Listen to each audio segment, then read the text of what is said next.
Assalamu alaikum class. So today our topic is the next part of an assessment of Pakistan urban policies 1947 to 1977. That is the third part of this topic. So today we will start the second phase is the promise of mass housing 1971 to 1978. The year 1971 marks the watershed in the history of Pakistan, the separation of East Pakistan culminating in the humiliating 1971 war with India brought down the second martial law government and ushered in 6 years of Bhutto's populist rule. Bhutto's government titled towards public initiatives for economic and social development. Its urban policies were guided by its promises to provide mass housing, particularly for the working and lower classes through public programs. By 1971, a new wave of squatter settlement Kachi Abadis had emerged in major cities. Bhutto's People's Party regards Kachi Abadi as their political constituencies and were well disposed towards them. The proprietary right for squatters in Kachi Abadi and the provisions of urban services for them became critical elements of Bhutto government's urban strategies. The public of Kachi Abadi's regularization and upgrading was accompanied by programs of site and services for low-income households. The World Bank started lending for urban projects, and these programs were high on its priorities. All in all, the already enchanted program of plot development and the provisions of water and sewerage services were extended to low-income households. Bhutto's regime 1971 to 1977 that lasted 7 years. During this period, the program is distributed 7 marlas square hoods. 3 marlas housing lots among poor households, and the program of free 5 marla housing lots for landless peasants in villages were introduced. Also, thousands of poor houses, quarters and flats were built for the low-income household in major cities, that is Karachi, Lahore, Hyderabad, Faisalabad, etc. These programs have not been systematically evaluated, and even relatable statistics about this output are not available. It appears that the deliver was much less than were the promises. Yet the significant fact from the policy perspective in that the responsibility for housing the poor was assumed by public sector. This is the legacy of Bhutto era, and even the subsequent military regime of General Zia had to accept this responsibility.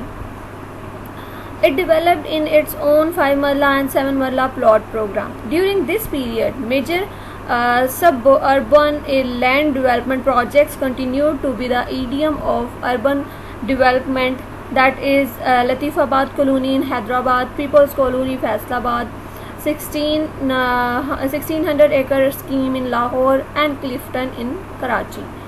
Autonomous development authorities were established for metropolitan cities to undertake major public works, water, sewerage and transport, and to develop land for the urban expansion.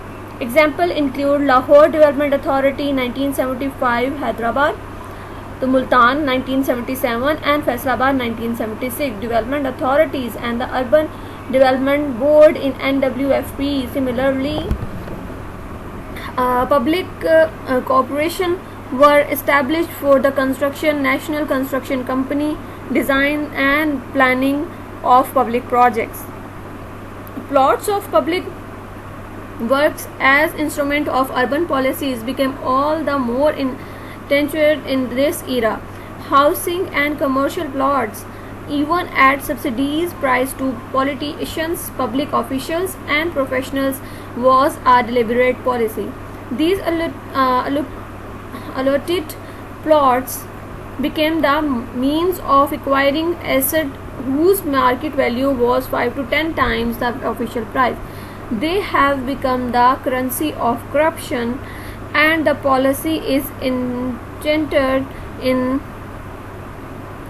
Pakistan's political and administrative system.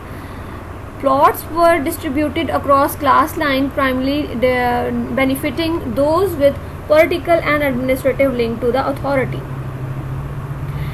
So here we see in second phase there are the urban development plans and the market-based housing development and institutional and legislations. These all we will discuss in detail in next step. So let us start with the urban development plans. This period 1970 to 1977 was witnessed the beginning of international bodies' influence on Pakistan's urban policies. The UNDP funded the Master Plan for Karachi 1968, Lahore's urban development and traffic study was funded by the World Bank in 1976.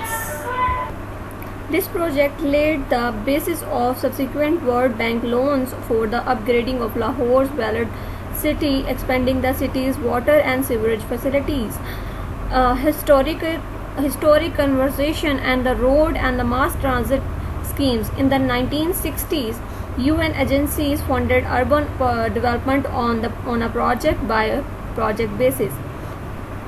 So the World Bank transformed this relationship between aid giver and recipients.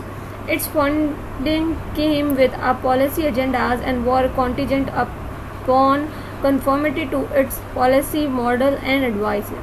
Thus began an era of made in the international agency solution to urban problems that has swept Pakistan along with many other countries of the third world. International perceptions had almost completely captured the intellectual and professional component of Pakistan's urban policy agenda by the late 1980s. More about the internationalization of Pakistan's urban policies in the next. That are the market-based housing development. During 1970s, large-scale migration of Pakistan's labor to work in the Middle East, Britain had a transformation effect on the urban landscape.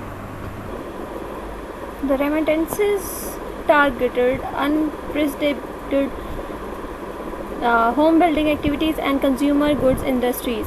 A market boom in private house building both in cities and villages led to the expansion of cities, improvement of housing situation and the fueling of speculative rise of the land market. A parallel so-called informal land development, speculative rise of the land market, the housing industry emerged. In the 1970s, the urban land and housing market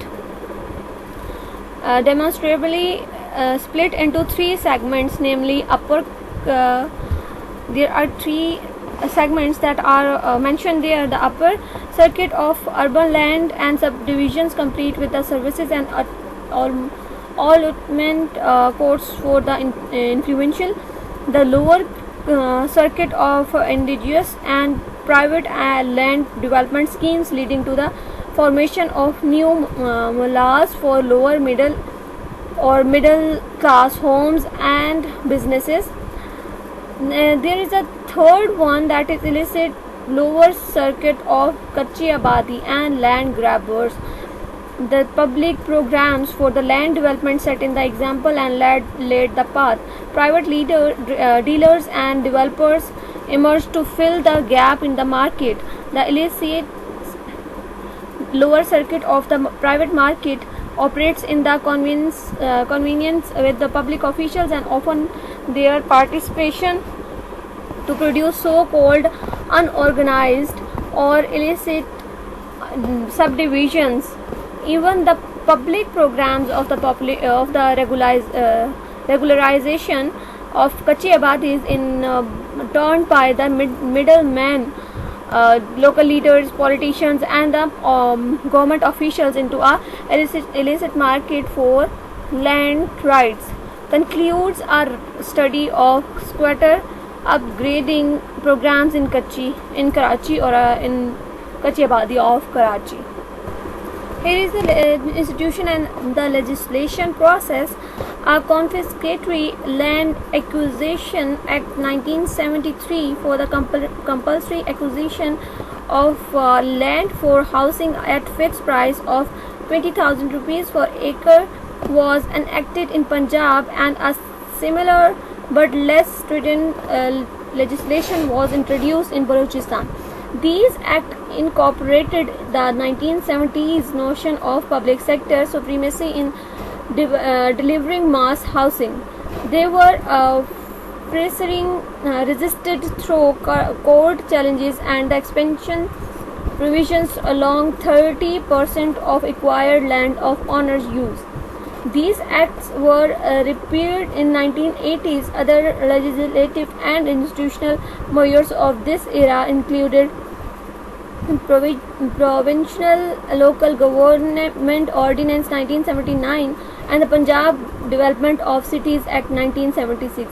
These local bodies have taxation and bylaws framing programs include town planning and building controls regulation. A large part of urban housing is being built without building permits or any enforcement of regulation.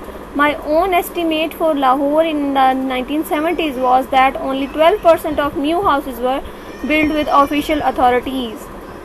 So all in all, the second phase can be summed up in the following observation. First, in the policy framework laid in the initiative, 3 5-year plans and the priorities, institutions and mode of implementation that arose from them expanded and deepened in this phase. The second, the B part, observation. The second observation of this second phase is the plots, public housing and urban works. The three pillars of urban policies were further consolidated. This phase witnessed the acknowledgement of the housing need of the lower income and the poor segments. Public prevention with sites and services and subsidies, core housing and Kachi Abadis regularization were included in the urban strategy. So the land and housing market split into two upper and a lower circuit. Further differentiate along the organized, unorganized, illicit dimensions to cater to different classes. So the ground was laid for international agencies' influence in determining urban policies and programs. So, the F part is the private investment in housing increased. Next one is the variety of spiritual rural-urban balancing strategies were tried in an ad hoc way without any systematic follow-up.